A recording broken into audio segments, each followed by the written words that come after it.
Let me introduce you to our new robot vacuum, and the reason we have a new robot vacuum, Goose and Maverick.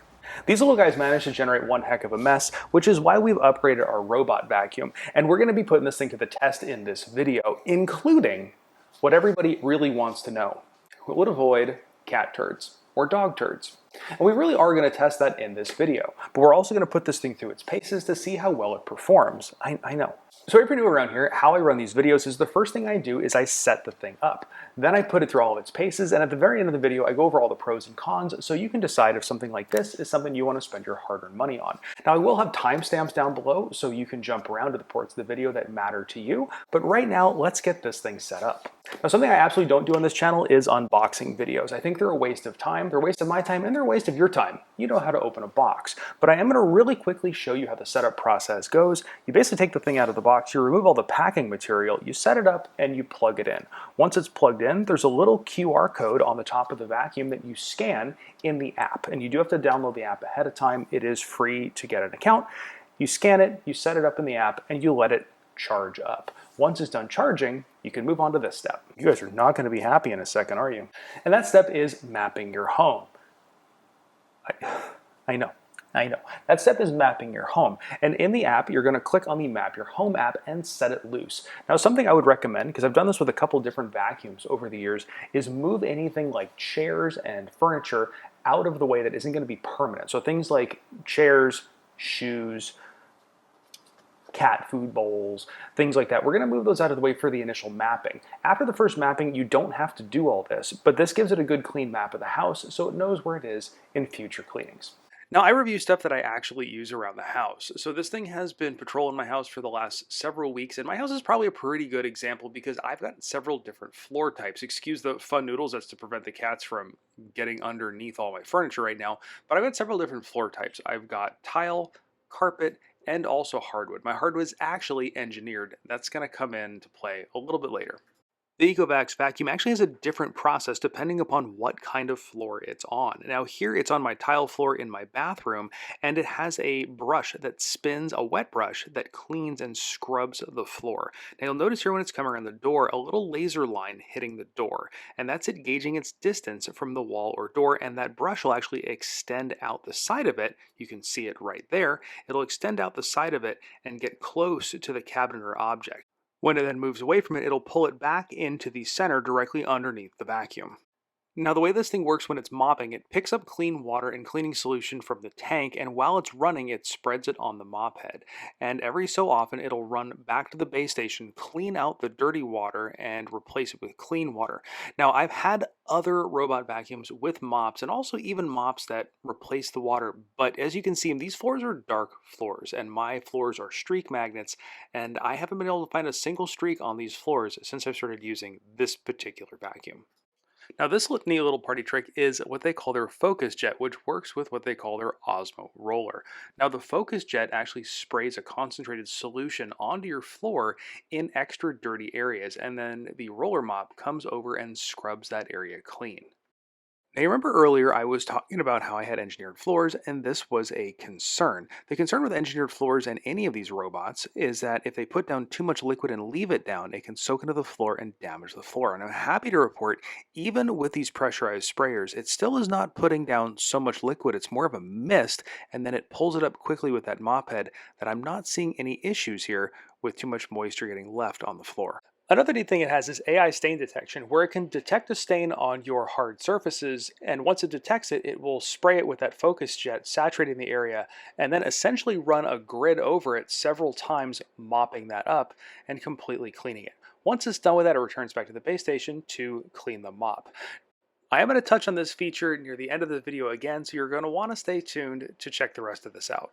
When it comes to vacuuming the carpet, it has a regular traditional brush underneath, just like you would see on a normal vacuum, and it uses that little side spinny brush as well. That pulls debris in from the very edge of your carpet and pushes it underneath the vacuum so it can be swept up. There are several different speeds you can set the vacuum at as far as suction speeds, and it varies how loud it is and also how much battery it chews through.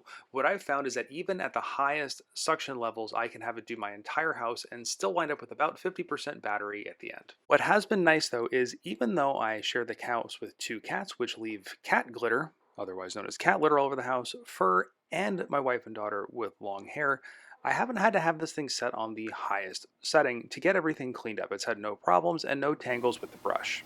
But here's an idea of what the vacuum sounds like in that highest power setting.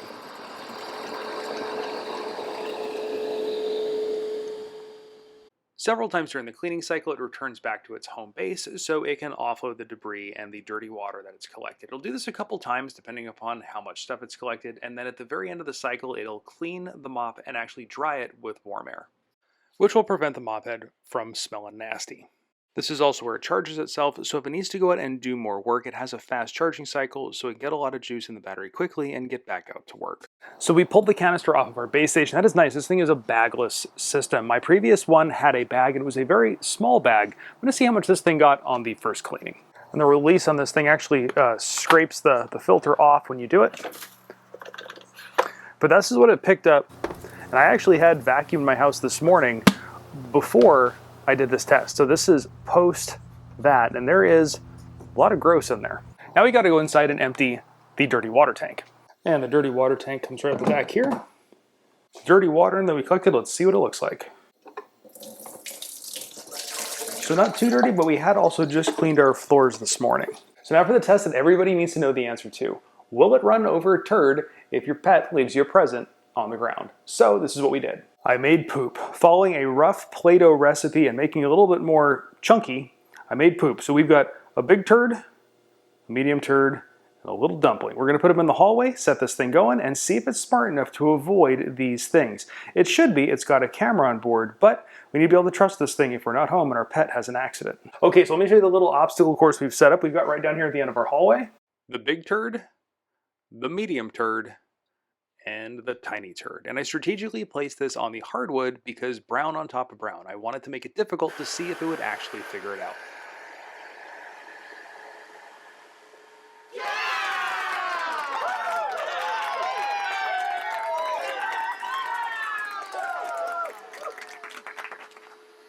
So while it's finishing up the hallway, it has actually negotiated its way around every one of our little turds. And you laugh about this kind of test, but if you've been around the internet, or you've been around Reddit, you've seen what these robot vacuums can do to poop. So this is important if you've got pets. Now Ecovacs, if you're paying attention, you could put one of these on there. That'd be sweet. Well, we quickly went over the setup and then we went over the running of this thing. Now it's time to go over the pros and cons. It's been a couple weeks since we set this thing up and have been running it around the house. In that time, the cats have gained 2 pounds and I got new glasses. Woo, getting old. So how I always do this section is first go over the pros and then I go over the cons because not everything's perfect. And if you appreciate videos like this, actual honest videos that are not just advertisements where we actually tell you the pros and the cons so you can make an informed decision, hit that subscribe button to let you know when we put out more stuff.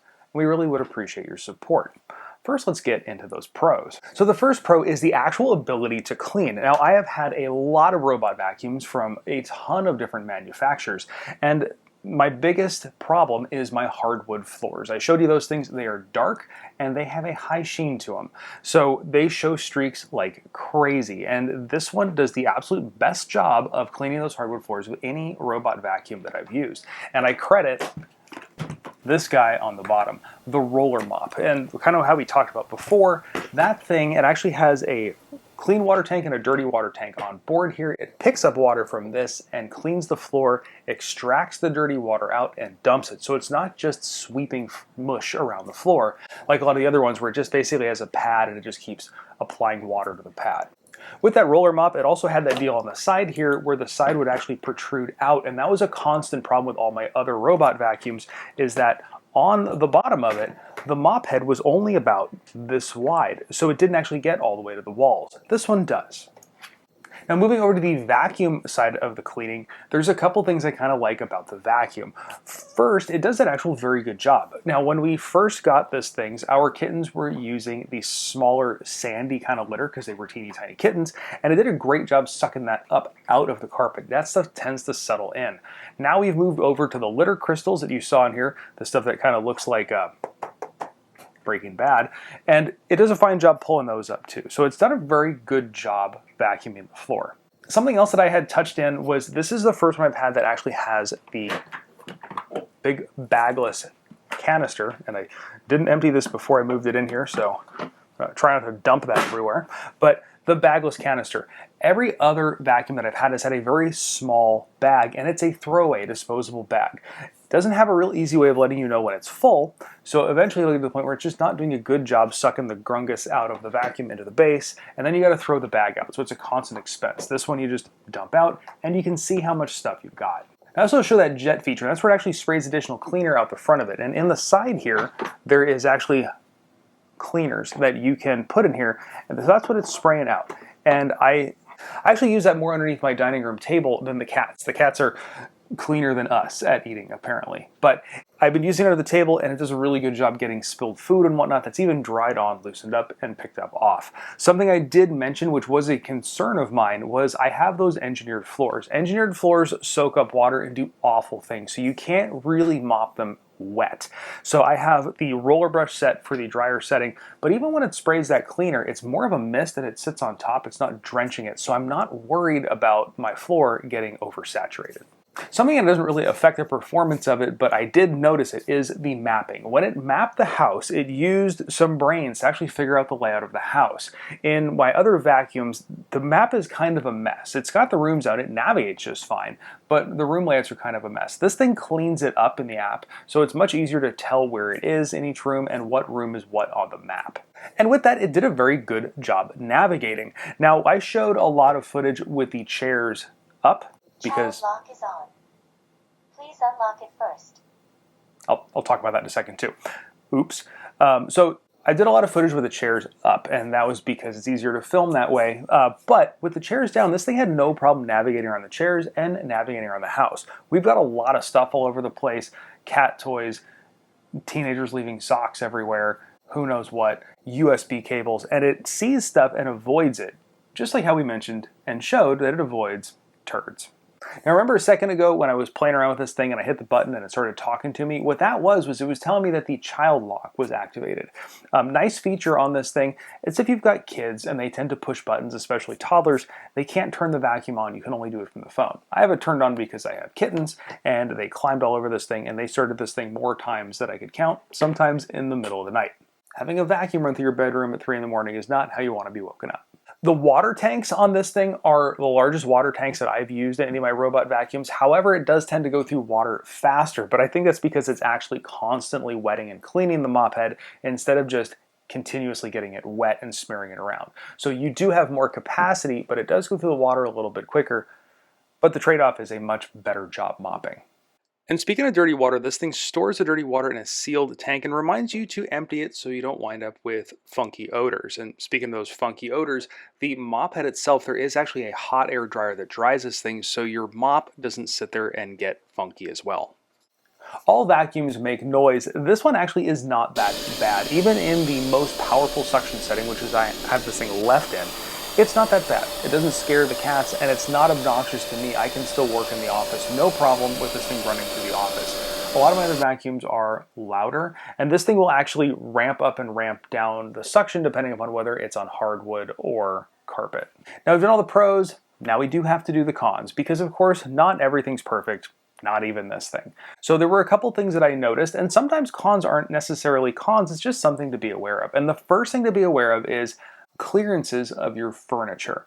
So what I've noticed is in a couple places around my house, I have furniture that is just barely the height of this thing right here. And that would be my toe kicks in my kitchen and my laundry basket in my master bedroom.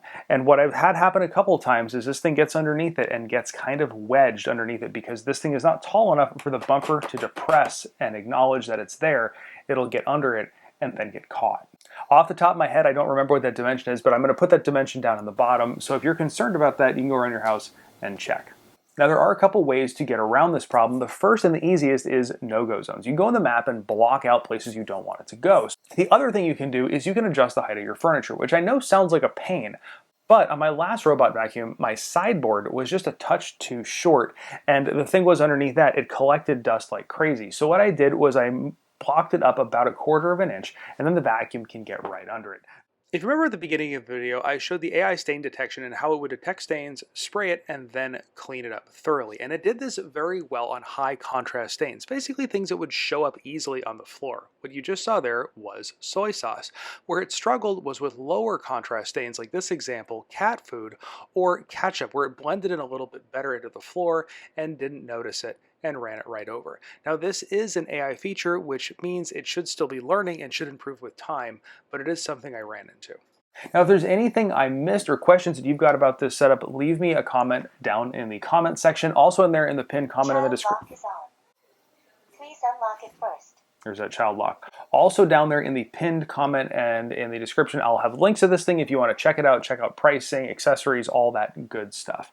But like I said earlier, if these are the kind of videos that you enjoy, honest review videos where we go over pros and cons and show the ins and outs of everything, hit that subscribe button. It really does help out the channel and it'll let you know when we put out new stuff. And I think we're required to appease the YouTube gods to say those magic words. Don't forget to hit that like button.